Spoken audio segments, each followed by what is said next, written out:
South ఇండియాలోని అతి తక్కువ ధరలకి రత్నాలనందించే ఏకైక సంస్థ 6JVR. Welcome to Suman TV. India go back అని అమెరికాలో నినాదాలు. అమెరికా అధ్యక్షుడు ట్రంప్ ఒకవైపు మోదీ గారితో సన్నిహిత సంబంధాలు ఉంటానే, నా విశ్వాసమిత్రుడు అంటానండి, భారతదేశం నుంచి వచ్చే వాళ్ళని అంతర్జాతీయ సంస్థల్లో మంచి పొజిషన్ ఇవ్వద్దు అని చెప్తున్నాడు. వాళ్ళు పెట్టుకోవద్దు అంటున్నారు.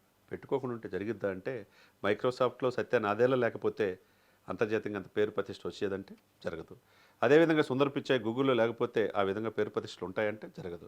మరి అంతర్జాతీయంగా అనేక సంస్థలకి భారతీయులు నాయకత్వం వహిస్తున్నారంటే వాళ్ళ దగ్గర విషయం ఉంటే కదా. భారతీయులు ఈరోజు ఒక రకంగా అమెరికాని పెంచి పోషిస్తున్నట్టే. మరి అటువంటిది ప్రపంచ దేశాలు భారతదేశం కాలు మొక్కాల్సిందే అనే, కానీ మనం ఎవరు కాలు మొక్కాల్సిన అవసరం లేదనేది సుస్పష్టం.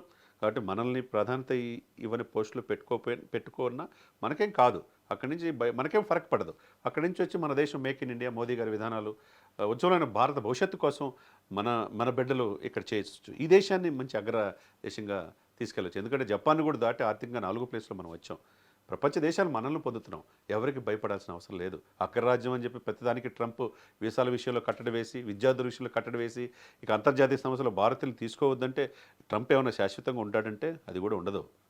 ఇప్పుడు ఆల్రెడీ ట్రంప్ విశ్వాసమిత్రుడు ఎలన్ మస్క్ కూడా సొంతగా పార్టీ పెట్టాడు. అతనే అంత విశ్వాసమిత్రుడు, అతను గెలవడానికి సూత్రధారైన ఎలన్ మస్కే అతను కాదన్నాడంటే మరి ఇంకా ఏ విధంగా ఉంటుందో చూడాలి. భారతదేశం ఎవరిని కవ్వించదు, ఎవరిని నొప్పించదు.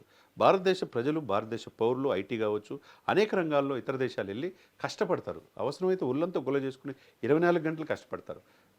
అమెరికా వాళ్ళు ఎందుకు కష్టపడలేకపోతున్నారు? 5 ఎందుకు ఆగిపోతున్నారు? వీకెండ్స్లో ఎందుకు ఎంజాయ్ చేయడానికి అలవాటు పడుతున్నారు? ఎందుకు అటు మెక్సికన్స్ నుంచి వచ్చే డ్రగ్స్కి అలవాటు పడుతున్నారు? ఇవన్నీ వాళ్ళ యొక్క అంతర్గత సమస్యలు. మనమేదో ఏదో దుద్ది, మనమేదో అంతా వాళ్ళ ఆర్థిక వ్యవస్థ అంతా చేతిలో పెట్టుకున్నామనే భావనతో వాళ్ళు ఉన్నారు. మనం ఎదుగుదల ఇష్టం లేక ట్రంప్ చేస్తున్న నిర్వాకాన్ని రోజు రోజుకు అంతర్జాతీయంగా వ్యతిరేకత వస్తుంది. కాబట్టి ఒక రకంగా ట్రంప్ చేస్తున్న ఈ చర్యల వల్ల మనకి అద్భుతమైన అవకాశం మనకే ఉంది. భారతదేశానికి, భారతదేశ యొక్క పౌరులు అక్కడికి వెళ్ళి వాళ్ళని లీడ్ చేసి అంతర్జాతీయ సంస్థలు ముందుకు తీసుకెళ్తున్నారు. ఆదాయం పెరుగుతుంది, మనకేం కాదు. అదే ఎలన్ మస్క్ సంస్థలో కూడా భారతీయులు ఉన్నారు.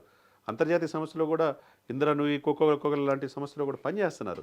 ఇటువంటి భారతీయులు ఎక్కడికి వెళ్ళినా కష్టం చేయటం తెలుసు.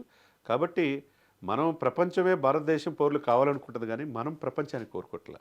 కాబట్టి భారతదేశ పౌరులు ఎవరికి తీసిపోరు అనేది ట్రంప్ తెలుసుకోవాలా. మిగతా అంతర్జాతీయ సంస్థలన్నీ తెలుసు, ట్రంప్కు కూడా తెలియట్లేదు అంటుంది. ట్రంప్ కూడా త్వరగా తెలుసుకోవాలని మనం కోరుకుందాం.